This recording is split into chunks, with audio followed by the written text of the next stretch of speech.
Howdy, we're moving on to video 2, Chapter 19, Disaster Recovery and Business Continuity.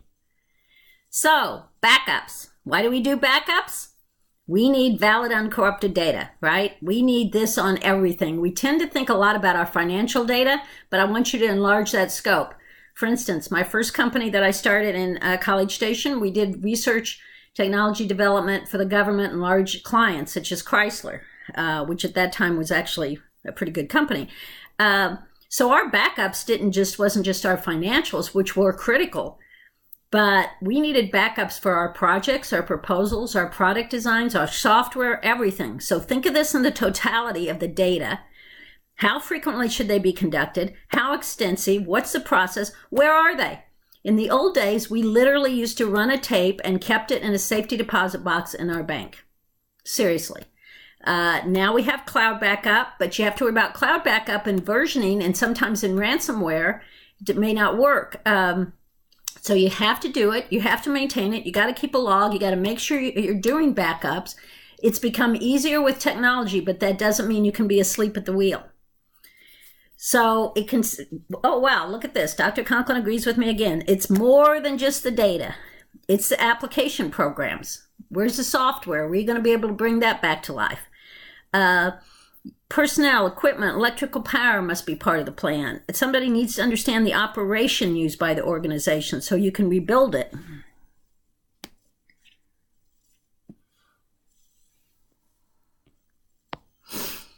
They have to take various strategies into place. The size, for instance, what's the size of the backup? How long is it going to take? Who's responsible? You have a personnel change. Does your process get dropped?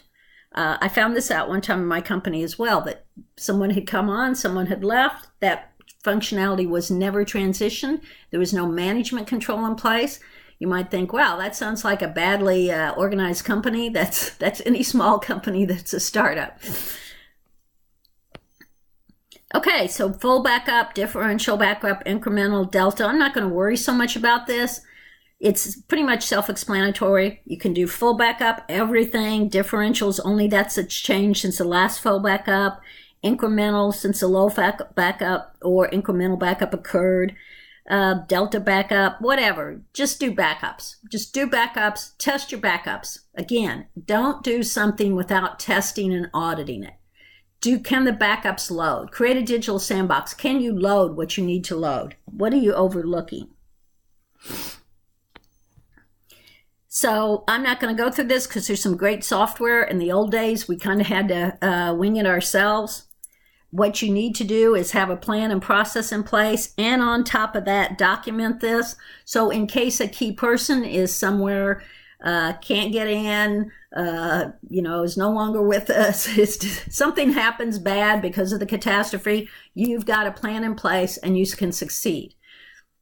I don't do much with startups now. I am a licensed attorney. I do some formations for people here and there, creating their legal entities and having them protect their assets and the like, which you should always do, by the way, if you're going to be a consultant or something. But what I've learned from this is people don't consider what happens when key people aren't there. They rely too much on what's in somebody's head. So you need to document, you need to have backups of people and equipment besides your software and data, and you have to test and audit. So how frequently test the backup, the rule of 3, keep the 3 most recent backups. Now we have versioning control. I personally use Dropbox for my business. I use Dropbox Business Enterprise because it keeps different versions in case of a ransomware attack or something. I don't know if the rule of 3 still holds, but it is good to have backups that go back in time.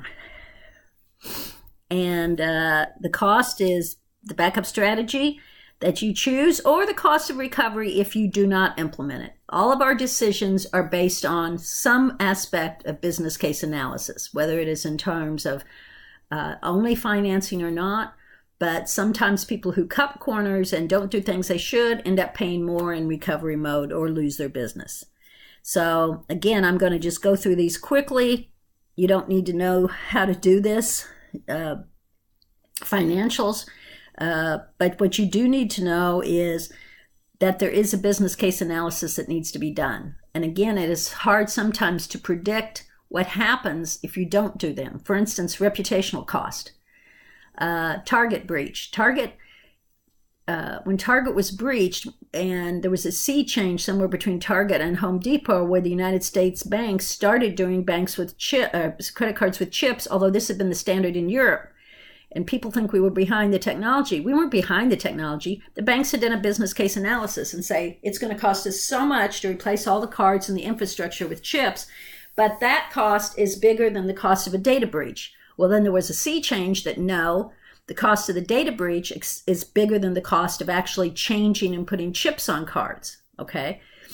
But because they weren't also considering reputational cost. You know, now when people talk about data breaches, what do I mention? Target, Home Depot, some of these others, there's a reputational cost. It's an intangible cost. So I'm not going to go through this. I'm going to keep the slides in here for those who are interested in it.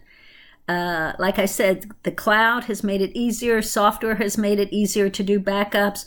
Long term, you may be required. For instance, I'm an attorney. I believe the recommended time for me to keep client records is 7 years.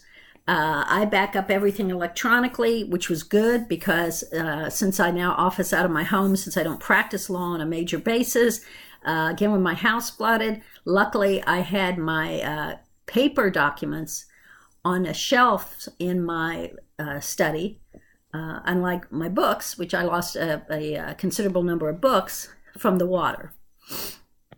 So degradation of media, where are you going to put it that you can get to it if you need it in 7 years? If somebody comes back to me in 5 years and says, where's this, where's that? Alternative sites, important. This is important. Hot site, fully configured. We went through this in the definition. Warm site, partially configured. Cold site, basic one. You need to know cold, warm, hot.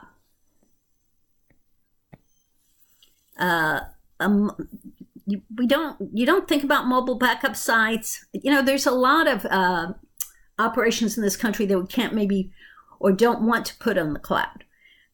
Or we want to keep the data resident on site. So there are still mobile backup sites which require computers and electrical power for some certain operations we won't go into. You know, the mutual aid agreement, similar organizations agree to assume the processing for the other party, a reciprocal site. I think you see this more in government agencies. You're not going to see this in businesses. Utilities, we have to worry about disruption of power. So in Houston or Texas, as you know, it gets hot. So great, we lose power. Yes, we're in the dark, but what is the fact of not having air conditioning? Will that affect? What will that affect? How will that affect? And you also need to do secure recovery sites. This is getting easier and easier. I'm all about the cloud. If somebody comes to me now and they want to start a business, but they're going to create their own server and infrastructure and this and that, and they're shoestringing it along, I'm like, go to a cloud service, go to AWS, go to something that's FedRAMP compliant. Don't build this infrastructure. Concentrate on getting your product developed or your service developed, because it's secure. High availability. When do you need to have the data there? I think I've given the example when there was a brute force attack on Wells Fargo a couple of years ago. They shut off my access to my checking account. My ATM card would not work on a Sunday afternoon. Couldn't get cash out, but that's okay. You know, I didn't need it. Other people might have been hurt. The attack was not successful. I'm sure I wasn't the only one. But I had to go in that next Monday and make some changes on my account. So I didn't have access to my financials for maybe, 15, 20 hours. Okay, I couldn't get money out. That's one thing. But what about the availability of data that's necessary to keep our power plants running or to keep operational systems in hospitals going and the like? Fault tolerance did I go through fault tolerance? Sorry. It's uninterrupted access to data and service. You have to be, if something bad happens, even if you have to, even if it's degraded service, because it's just for the critical, You have to be able to tolerate the faults. And I'm just going to go through these quickly because this is too much detail for this class. For instance, load balancing, distribute the processing load over 2 or more systems. That's not as easy as it sounds. High availability of not having a single point of failure. That's a critical. Mean time to failure, mean time between failures, mean time to restore. It's just exactly what it says. How much time occurs between failures? Is it years in some critical systems? A matter of just a couple of seconds. Mean time to failure is not acceptable. Mean time to restore. All this goes into your planning.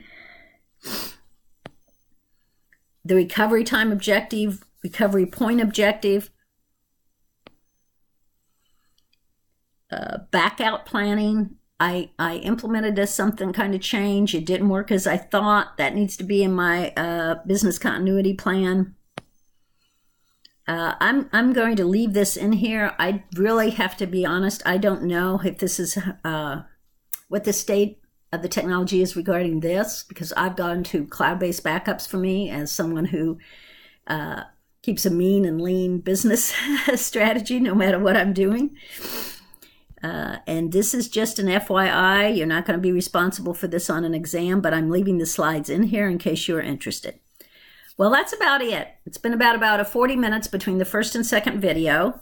You should know the difference, obviously, of business continuity and disaster recovery, the elements of the plan, what you have to take into effect, the fact it is not just cybersecurity, it's all security. You can have a natural disaster like a tornado. I saw this happen in Indianapolis several years ago when a tornado hit in the city, and one of the big buildings that housed a lot of law firms and blew out the windows, and paper files were all over. It also happened in Houston, I think during Ike.